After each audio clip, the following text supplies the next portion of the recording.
สวัสดีค่ะยินดีต้อนรับเข้าสู่ Thai with Grace นะคะวันนี้เราจะมาเรียนคำหนึ่งที่สำคัญมากเลยที่คนต่างชาติโดยเฉพาะคนที่พูดภาษาอังกฤษได้ชอบพูดผิดนั่นก็คือคำว่า just เมื่ออาทิตย์ที่แล้ว Grace โพสต์วิดีโอเกี่ยวกับ just a while ago แต่ว่าวันนี้ Grace จะพูดเกี่ยวกับ just only just คำว่า just only ภาษาไทยใช้คำว่าแค่ฉันมีแค่เธอ I have you only I only have you ฉันมีแค่10 บาท I only have 10 บาทฉันดูแค่1 ตอน I only watch one episode ฉันพูดภาษาไทยได้แค่นิดหน่อยI can speak Thai only a little bit เหลือแค่ไม่กี่ชิ้น only few pieces left ไม่กี่ is few in Thai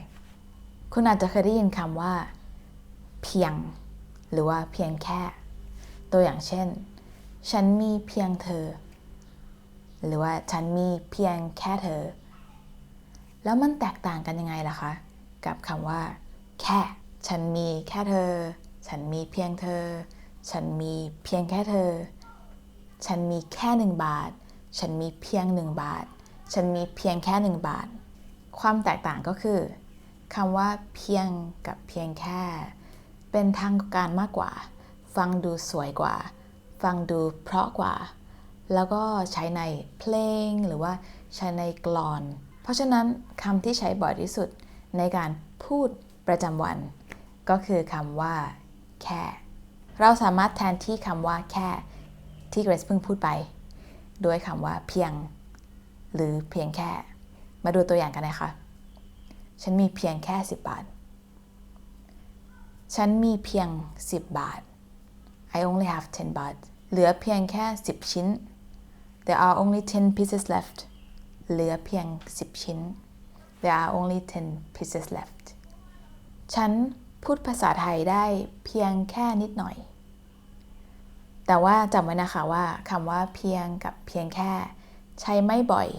เท่ากับคำว่าแค่เพราะว่าค่อนข้างเป็นทางการถ้าเราอยากจะเน้นคำว่าแค่เราสามารถใช้คำว่าเองได้เองให้วางคำว่าเองไว้ที่ท้ายประโยคมาดูตัวอย่างกันนะคะมีเงินแค่10 บาทเองจะซื้ออะไรได้มีเงินแค่ I only have 10 บาท 10 บาทเอง is to emphasize เหมือนกับเป็นการเน้นแค่10 บาทเอง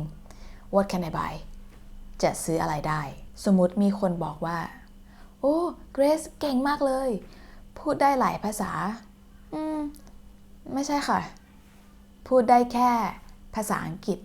กับภาษาไทยเอง I can only speak English and Thai just only English and Thai อีกคำหนึ่งที่ไม่พูดถึงไม่ได้คือเท่านั้นในภาษาอังกฤษส่วนมากจะแปลว่า only ตัวอย่างนะคะที่จอดรถสำหรับลูกค้า 7-Eleven เท่านั้นที่โรงเรียนต้องพูดภาษาอังกฤษเท่านั้น At school you can only speak in English อีกวิธีหนึ่งในการพูด just only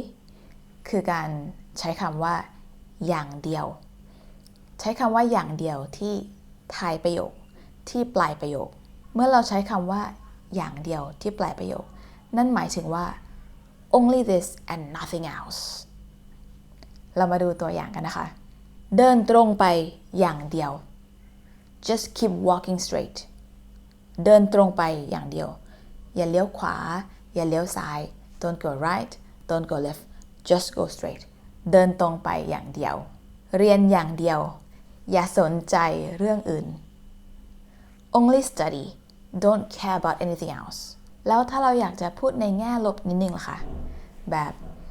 he only does this and nothing else please go get a life and do something ถ้าเราอยากจะพูดแบบนี้ในภาษาไทยให้ใช้คำว่าเอาแต่บวกคำกริยาอย่างเดียวลูกเดียว หรือว่าคำกริยาบวกแต่จะมี something อย่างเดียวลูกเดียวเอาแต่เรียนลูกเดียวหมายความว่าทุกวันเรียนเอาแต่เรียนควรจะไปทำอย่างอื่นบ้างไม่ควรจะเรียนอย่างเดียว This means you should do something else not only learn you're learning only and it's not good for you เอาแต่เรียนภาษาอังกฤษอย่างเดียว You only learn English why do you only learn English เอาแต่เรียนภาษาอังกฤษเอาแต่เรียนภาษาอังกฤษทำไมไม่เรียนภาษาสเปนภาษาฝรั่งเศสบ้างเรียนแต่ภาษาอังกฤษเรียนแต่ภาษาอังกฤษทำไมไม่เรียนภาษาจีนภาษาเกาหลีบ้าง2ประโยคนี้เหมือนกันนะคะเอาแต่เรียนภาษาอังกฤษกับเรียนแต่ภาษาอังกฤษโอเคค่ะทุกคนอย่าลืมนะคะว่า Grace มี Patreon แล้วก็ใน Patreon Grace จะทำ audio ไว้เพื่อจะอธิบายให้ทุกคนเป็นภาษาอังกฤษถ้าใครอยากจะฝึกเพิ่มเติมอยากจะดู PDF แล้วก็อยากจะเข้าใจมากขึ้นลองเข้ามาดูใน Patreon ของ Grace นะคะ Grace จะเขียนลิงก์ไว้ใน description ดูแค่วิดีโอของ Grace ไม่พอนะคะต้องฝึกภาษาไทยทุกวัน It's not enough to just watch my video you have to practice Thai every day บ๊ายบายสวัสดีค่ะ